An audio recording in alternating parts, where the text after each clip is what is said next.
السلام علیکم ورحمۃ اللہ وبرکاتہ۔ ناظرین، میں ہوں دانش محمودی اور آج ہم سبق نمبر 20 کو پڑھیں گے، جس میں ہم متفرق قواعد کو پڑھیں گے۔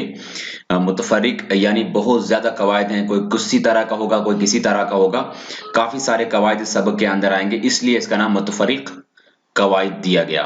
تو آئیے اپنے سبق کا آغاز کرتے ہیں۔ الحمد للہ رب العالمین والصلاة والسلام علی سید المرسلین، اما بعد فاعوذ باللہ من الشیطان الرجیم، بسم اللہ الرحمن الرحیم۔ اظہار مطلق، ان چار کلمات میں نون ساکن کے بعد حروف یرملون ایک ہی کلمے میں آنے کی وجہ سے ادغام نہیں بلکہ اظہار مطلق ہوگا، اس لیے ان چاروں کلمات میں ہم گنہ نہیں کریں گے۔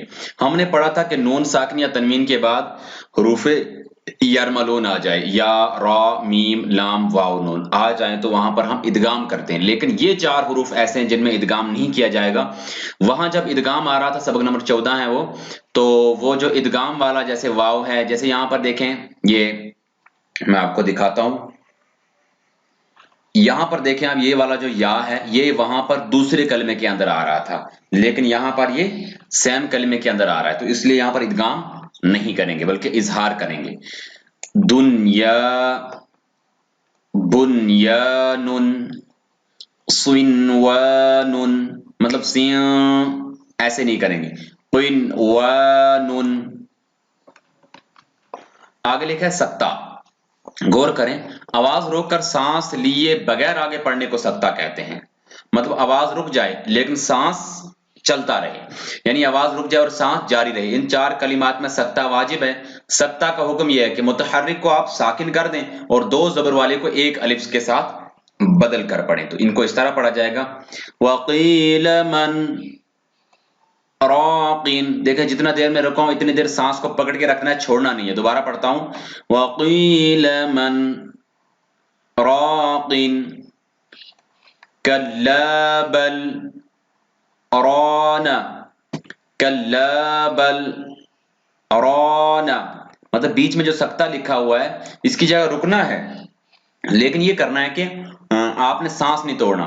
مِن مَرْقَدِنَا هَذَا، مِن مَرْقَدِنَا هَذَا، عِوَجًا قَيِّمًا، عِوَجًا قَيِّمًا، اس طرح ہمیں سب کو پڑھنا ہے۔ آگے چلتے ہیں، لکھا صاد۔ قرآن پاک میں چار کلمات صاد سے لکھے جاتے ہیں اور صاد پر ایک باریک سا سین بھی لکھا ہوتا ہے۔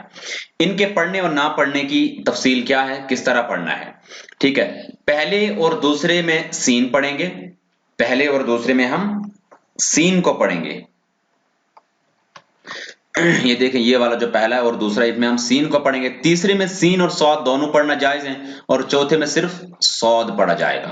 غور کریں، پہلا اور دوسرا، یبسطو، سوتو نہیں پڑھنا ہے، موٹا نہیں پڑھنا صاد کو، بلکہ سین پڑھنا ہے، یبسطو، بسطتن، بسطتن، ام هم المسيطرون، ام هم المسيطرون، صاد پڑھا، اب میں سین، ام هم المسيطرون، اب سین پڑھا، اس میں صرف صاد، بمسيطر، بمسيطر۔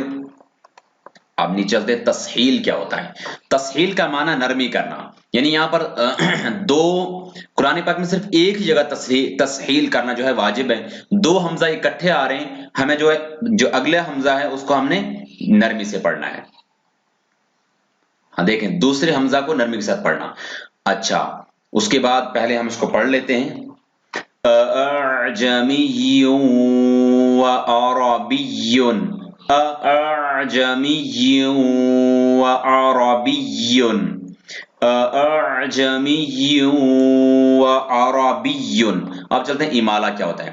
زبر کو زیر کی طرف اور الف کو یا کی طرف مائل کر کے پڑھنے کو امالہ کہتے ہیں، یعنی امالہ کی را کو اردو کے لفظ قطرے کی طرح پڑھیں گے، یعنی را کھڑا زیر ری نہیں بلکہ رے پڑھیں گے۔ دیکھیں، ہم نے جب کھڑا زبر کا سبق نمبر 8 میں پڑھا تو ہم نے پڑھا تھا را کھڑا زیر ری، جیسے با کھڑا زیر بی، لیکن واحد ایک جگہ قرآن پاک میں 12واں